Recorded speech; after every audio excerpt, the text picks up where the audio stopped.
Les hormones sont le système de communication du corps. Et quand elles ne sont plus à l'équilibre, 3 systèmes basculent systématiquement: le poids, le sommeil et la libido.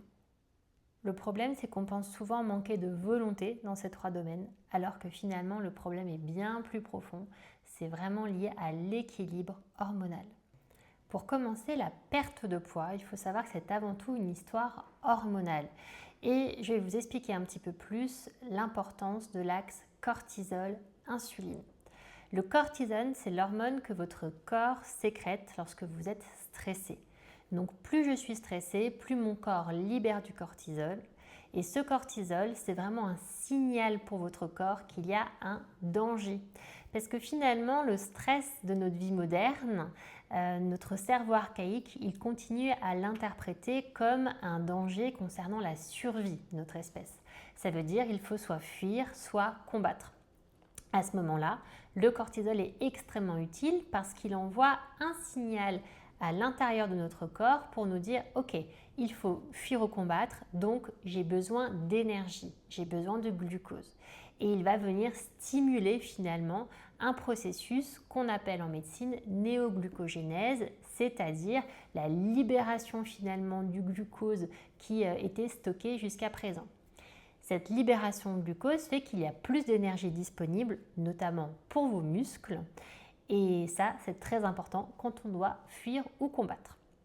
Le problème, c'est qu'aujourd'hui, on est rarement amené à fuir ou combattre un danger. On va plutôt être stressé parce qu'on a une tonne de travail, beaucoup d'emails, une circulation sur la route très importante, je suis dans les bouchons et je risque d'arriver en retard à mon entretien d'embauche, etc., etc. À ce moment-là, le même mécanisme est en place. Donc, le taux de glucose va augmenter de par l'action du cortisol. Et qui dit glucose qui augmente dans le sang, dit glycémie qui augmente. Et à ce moment-là, ça c'est un second signal pour votre corps. Quand la glycémie monte et que ce sucre n'est finalement pas utilisé par les muscles, le corps va produire de l'insuline. L'insuline, c'est l'hormone qui ordonne finalement de stocker à nouveau le glucose. Mais dans notre problématique de stress chronique, à un moment donné, si mon cortisol est chroniquement élevé, petit à petit, il va brouiller finalement le message de stockage du sucre de la part de l'insuline. En fait, il va favoriser ce qu'on appelle l'insulinorésistance. Mes cellules vont être moins sensibles à l'insuline et vont moins bien stocker ce glucose. Et à ce moment-là, qu'est-ce qui va se passer ? Mon pancréas, il va se dire « mince, le taux de glucose est encore trop élevé, il faut produire encore plus d'insuline. » Donc on va rentrer finalement dans un espèce de cercle vicieux où à cause du cortisol, l'insuline va moins bien agir sur les cellules et à ce moment-là, le corps va devoir produire encore plus d'insuline. On rentre dans le schéma qu'on appelle l'insulinorésistance. Cette insuline en hausse, elle aura pour conséquence des fringales, de la fatigue, mais aussi une prise de poids. Parce que finalement, cette insuline qui va être produite en quantité, ça va être aussi un ordre de stockage pour le corps. Comme le cortisol. Le cortisol en hausse, c'est aussi un ordre de stockage qui va faire que je vais stocker la masse en fait graisseuse, surtout au niveau abdominal. Donc le petit ventre qu'on peut avoir, eh bien ce petit ventre, c'est souvent le signe qu'il y a un stress chronique qui me fait stocker dans cette zone préférentiellement. Deuxièmement, dans la prise de poids, il y a le rôle très important chez la femme des œstrogènes. Alors les œstrogènes, s'ils sont trop bas, notre métabolisme va être ralenti. On sait que des taux bas d'œstrogènes vont faire que la résistance à l'insuline, c'est-à-dire vraiment cette sensibilité à nos cellules, aux messages envoyés par le corps et par l'insuline, va être moins bonne. Ça veut dire que par exemple, une femme en périménopause ou ménopausée, ou une femme qui souffre de troubles du cycle comme un SOPK et qui a des taux d'œstrogènes plus bas ce qu'elle ne devrait avoir normalement, eh bien, elle va avoir un ralentissement métabolique qui va favoriser chez cette personne la prise de poids. A contrario, des œstrogènes qui sont trop élevés, et ça on l'observe dans le syndrome prémenstruel, dans ce qu'on appelle la dominance œstrogénique, j'ai trop d'œstrogènes par rapport à la progestérone, eh bien cette femme-là, elle aura plutôt une problématique de rétention d'eau. En plus de la rétention d'eau, elle peut aussi observer un appétit assez irrégulier. Donc on observe ça assez fréquemment dans le SPM, ces petites fringales qu'on peut avoir quelques jours avant d'avoir nos règles. Par où commencer si tu veux perdre du poids de façon durable? Eh bien, premièrement, et tu l'auras compris, c'est très important de réguler ta glycémie. Si ta glycémie est stabilisée, si on évite trop de variations, eh bien, ça évitera cette surproduction d'insuline qui n'est pas nécessaire et qui, sur du long terme, va favoriser plutôt le stockage. Le deuxième point, c'est que évidemment, dans la perte de poids, c'est très compliqué de perdre du poids sur un corps qui est stressé. Donc, moduler son stress, ça fait vraiment partie des piliers pour une perte de poids durable et qui fonctionnera vraiment. Moduler son stress, ça peut passer par couper les écrans, ça peut passer peut-être par se remettre en mouvement, avoir une activité physique douce qui ne stresse pas le corps de façon supplémentaire, mais vraiment je me détends, je vais aller marcher dans la nature si possible, je jardine, j'ai peut-être une activité créative, manuelle, mais qui vous permet vraiment de déconnecter et de réduire ce taux de cortisol chroniquement élevé. Et puis le troisième point, c'est évidemment la masse musculaire. Plus j'ai une masse maigre, c'est-à-dire plus j'ai de muscles, plus déjà mon métabolisme de base va être élevé, c'est-à-dire au repos, je vais brûler en fait plus de calories. Plus mon muscle aussi va pouvoir utiliser ce glucose, et on va éviter en fait toute cette boucle un petit peu délétère de masse grasse, stockage, production aussi de cytokines inflammatoires, brouillage du signal de l'insuline, etc., etc. Finalement, la masse musculaire va améliorer l'insulino-résistance. Le troisième point aussi très important, c'est évidemment un sommeil régulier, un sommeil réparateur.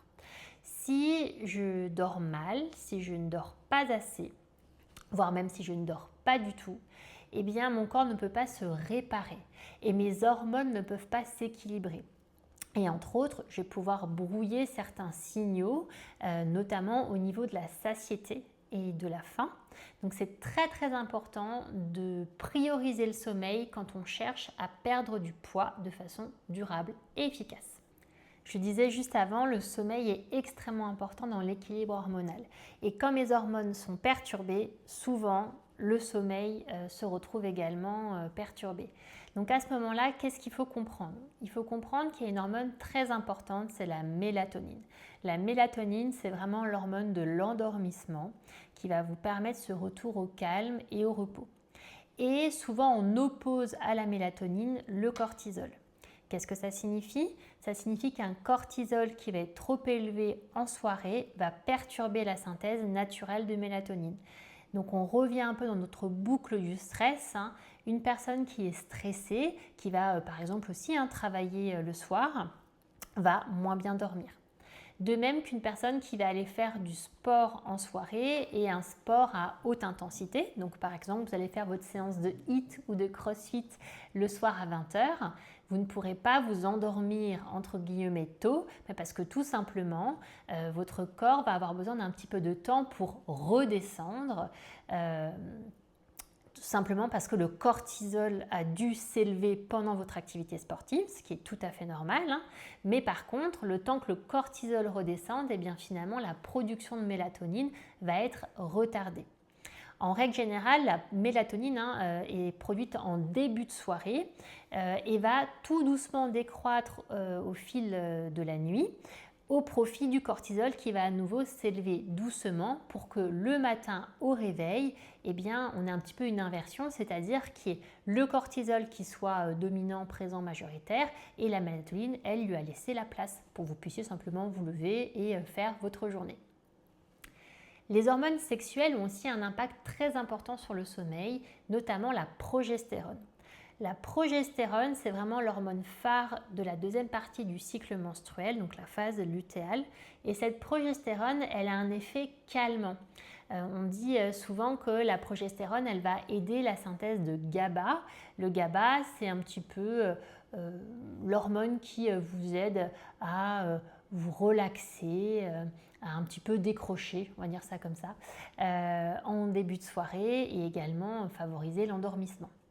Cette progestérone, quand elle est trop basse vis-à-vis des œstrogènes dans la phase lutéale, eh bien, on va pouvoir observer un sommeil qui va être de moins bonne qualité, des troubles de l'endormissement, un sommeil moins récupérateur, moins profond et également plus d'anxiété. Donc ça, c'est un point qui est important à retenir. Votre sommeil peut être dépendant de votre cycle menstruel si vous êtes menstrué. Et si vous êtes en périménopause, vous allez pouvoir observer la progestérone baissant en premier. Souvent, un des symptômes qu'on observe, c'est un sommeil qui va être perturbé. La femme ménopausée, elle, connaît aussi bien sûr des challenges au niveau du sommeil parce que les taux de progestérone de façon globale vont baisser dans le corps féminin. Donc prioriser, je dirais, la sécurité hormonale au niveau du cortisol, c'est-à-dire faire baisser le cortisol chroniquement élevé, mais aussi mettre en place des choses pour que œstrogènes et progestérone ne soient pas déséquilibrés, c'est extrêmement important. En fait, le cortisol et la progestérone ont le même précurseur, c'est-à-dire que pour fabriquer du cortisol et pour fabriquer de la progestérone, on utilise la même hormone à la base et forcément, votre corps priorisera toujours la survie à une hormone de reproduction comme la progestérone. Donc si je travaille sur faire baisser mon stress chronique, je vais améliorer de ce fait la production de progestérone. C'est une conséquence un petit peu indirecte. Donc encore une fois, pilier très très important dans l'équilibre hormonal. En solution simple pour aider votre sommeil, ça va être resynchroniser votre horloge biologique.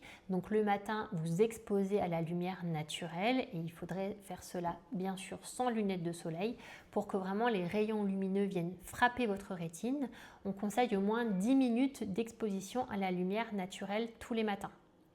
Deuxièmement, c'est éviter le soir les activités physiques intensives, mais également les activités, on va dire, cognitives intensives. Donc si je travaille en soirée, forcément, je vais moins bien dormir.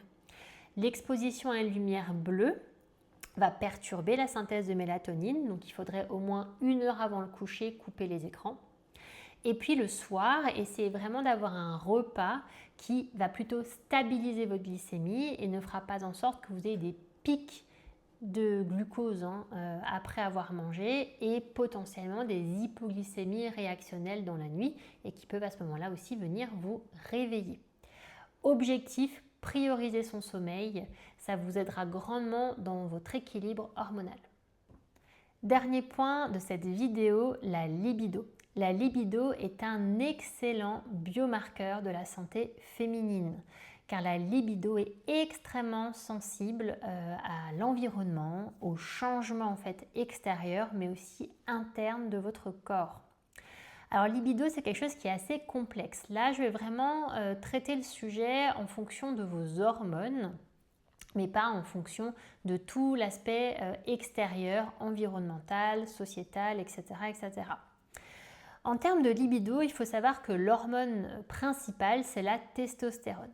La testostérone, même si on est une femme, c'est une hormone qui est très importante pour nous et qui va entre autres jouer sur notre désir, donc désir sexuel, mais aussi notre motivation, notre désir à faire les choses de façon un petit peu globale dans notre vie. Donc la testostérone, c'est le moteur. Les œstrogènes ont également un grand rôle à jouer dans la libido. Certaines études scientifiques récentes disent même que finalement la testostérone en isolé n'est pas la seule responsable de la libido, c'est vraiment la combinaison entre testostérone et œstrogène qui va énormément jouer sur le désir sexuel. Ces études sont encore assez récentes, il faut aller un petit peu plus loin dans les recherches, mais c'est assez intéressant de mettre en regard ces deux hormones-là. On sait aussi que les œstrogènes, quand ils sont en baisse, eh bien, on peut observer des symptômes comme une sécheresse intime qui peut être source de grandes douleurs lors des rapports et donc forcément toucher la libido, le désir sexuel, car les rapports simplement ne sont pas satisfaisants. En périménopause, les œstrogènes vont fluctuer. Comme je le disais précédemment, en début de périménopause, ils ont tendance à être plutôt en excès parce que la progestérone va être trop basse. Et vers la fin de la périménopause, on observe des espèces de fluctuations, des phases où ils sont présents en excès, des fois insuffisamment, etc., jusqu'à la ménopause où là, la quantité globale d'œstrogène dans le corps va nettement diminuer. À ce moment-là, la synthèse de collagène et d'acide hyaluronique va être touchée et on va observer une sécheresse globale de la peau et des muqueuses et une baisse de libido qui est associée. Dernier point et pas des moindres, le cortisol, encore lui, possède le même précurseur à toutes les hormones sexuelles. On en parlait tout à l'heure pour la progestérone, et bien c'est le cas aussi pour la testostérone.